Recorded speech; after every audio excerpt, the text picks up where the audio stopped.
Hey guys, Peter here to do an album review. Today I'm here to tell you about the debut record from G.A.A.D, self-titled Go Ahead and Die, out June 11th on Nuclear Blast. The album has 11 tracks, 43 minutes in length, and they are an American death thrash metal band featuring none other than Max Cavalera and his son Igor Cavalera. Now, the structure of this album has almost no impact on the playability of the record, and I say that because it does add a little bit of fluidity to the record. It does create some ebbs and flows, alternating styles, alternating songs, making it a little bit more dynamic. But you could listen to this record from front to back, back to front, shuffle. The overall quality of the record stays intact. This is an album that lives off of the strength of the individual songs, and then that strength permeates throughout the record, making the overall album a very strong release, a very strong debut record. Once you get into the Soundscape, this is an album that has three main influences: death metal, thrash metal, and punk. You're going to see all three of them in the structure, in the construction of the songs, in the overall soundscape, and the vocals, in everything that makes this album tick. Those three are there. And it's not a record that's really defined by one more than any of the other two. It really lives off of the combination of all three. The strengths and weaknesses of those three genres, those three influences, are coming together in order to create an album that tries to be as strong as possible across all different elements. Another thing that I like about the soundscape of this record is how gritty, how raw it is. If you're going to have an album that has this sort of vision as far as the lyrical content is concerned, the sound has to match it. And this record has that. It has a gritty sound, it has a raw sound that just feels very potent, feels aggressive. It feels like it has a lot of intent and intensity, and it comes at you on every single turn with every single track. The lyrics, like I said, play a role because this is a very politically, socially driven record. That's undeniable. So when you have that sort of content in the lyrics, it's impossible to create music around it that doesn't reflect that aggression, that doesn't reflect that anger. So this is an album that allows the sound, the lyrics, the way it's recorded, the way it comes across, everything is really pulling towards the same direction. You don't have one going one way and the other one going the other. Everything is there in order to fit the bigger picture and allow this album to work across every single piece of it, regardless if it's the sound, the lyrics, construction, vocal approach, or how it is recorded. Within the soundscape, there are three main core elements. These are the pillars of this record, and that is the bass, drums, and guitars. If you look at the bass, I absolutely love the bass work from the first track to the last track. Very groovy, grounding the album, creating movement, creating different perspectives, creating different textures within the songs, and sometimes helping change the direction of the track or change what influenced the overall soundscape within that song. So the bass work on this album is absolutely outstanding and phenomenal. I really love how much space, how much time, how much of a spotlight was given to it, because on a record like this, on a record that has this much aggression, that is this raw, the bass really adds a lot of different perspectives. It adds a lot of different textures, and it works really well in the overall big picture of the album. Then you move into the drums. The drums felt to me a little bit more consistent. They felt like they had more often than not more of a punk drive than anything else. Sure, you're gonna get some death metal elements out of the drums, but overall I felt like there was more of a punk push as far as the sound, as far as the approach, and how they were recorded. They ground the record, they create a foundation, they work well with the bass and allow the guitars to come a little bit on top and sometimes beside it in order to create the sound and the drive and the force that the record has. Moving into the guitars, they have a lot of different angles. They really show you different things. And perhaps the three influences of death, thrash, and punk are more alive on the guitars than on any other element of this album. Some songs you start to feel the guitars go towards more of that thrash, chunky sound riff. Sometimes it goes into a more of a direct, almost punk rock and roll approach, and sometimes has that more sluggish death metal sound to it. So the guitars are more eclectic, more diverse, sometimes giving you more of an aroma, or at least giving you a little bit more of direction in terms of what the influence and genre is within a specific song. Outside of that, you have to talk about the vocals. The vocal approach is super dynamic, super eclectic on this album.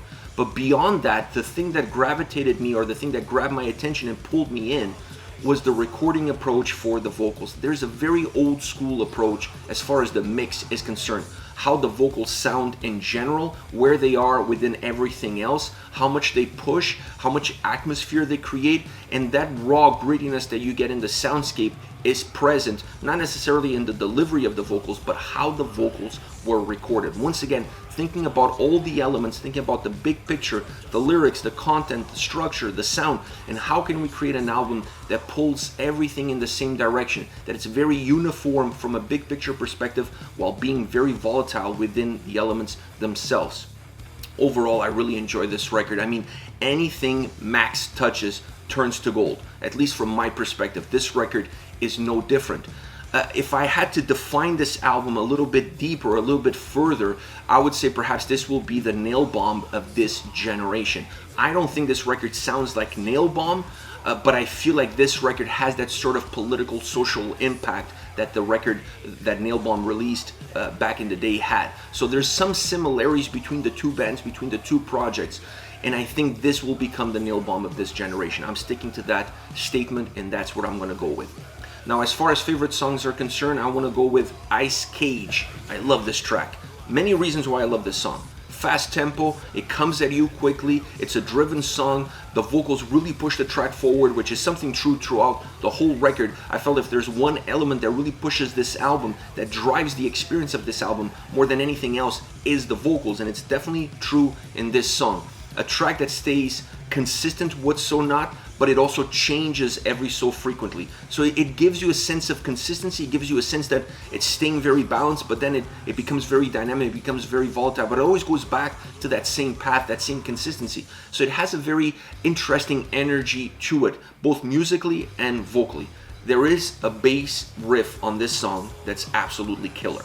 When that bass riff comes through the forefront, everything pretty much drops out and you can hear the bass in the forefront. And then after that moment, the bass becomes a little bit more part of your subconscious. So up until that spot, the bass is there, but you're not really noticing it because you're more concentrating on how the vocals are coming at you or how the guitars sound or even the drums. After that, it's almost like it stays tattooed in your brain and you can't get rid of it. And I love that sound, I love that approach, I love the bass riff. This song just kills it. For the reason I come back to this track time and time again is because of how the bass sounds and how it comes across.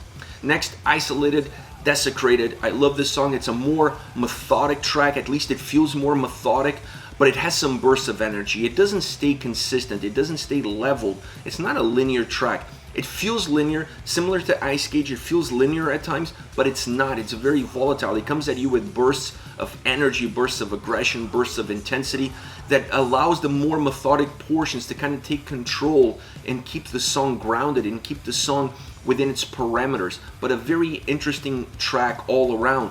The riff during those more methodic portions feels like it's dragging you. It feels like it's just pulling a body through the mud. That's the sensation that you get. Vocally, this track goes exactly where it's going musically. The two are tied in. When the song is more methodic, the vocals are more methodic. When the song becomes more aggressive, the vocals become more aggressive. That's kind of the nature that this track has to offer. Last but not least, Worth Less Than Piss. I love this track, I love the title, I love the lyrics, and I love the bass. This is one of the elements that I really enjoyed about this record, and on this song the bass gets 2 thumbs up, if you will. Super groovy, jumping into the forefront, really becoming one of the igniters of the track. The guitars feel a little bit more driven, and because they feel a little bit more driven, they allow the bass to come off a little bit more groovy, a little bit more grounded, and I like that dynamic between the two. The vocals push the track forward, becoming a very raw sounding track all around from a vocal perspective and from a musical perspective. The guitar feedback is great. I wish they did it a little bit more of it because it brings that punk feel to the mix. It brings that punk rawness to the song, and this is a song that has that sort of approach. Like I said, the bass is great throughout the song, really jumps into the forefront, allowing you to really digest it and digest it well. The song closes off with a lot of volume. It feels like it gains momentum and it gains volume, it gains presence as it progresses, and the guitars gain depth as well, depth of sound, moving from a more driven sound to a more robust approach, a little bit more chunky as you move along. So it's a song that feels like it's a road that's becoming wider and wider as you progress through it. Really interesting track, how it's put together and how it's constructed, and obviously and how it's delivered. This is it. Go Ahead and Die with their debut self-titled record, Go Ahead and Die, out June 11th on Nuclear Blast. Let me know your thoughts on the band, on the singles. Use the comment section below. I'll be reading those and getting back to you. Take care, guys.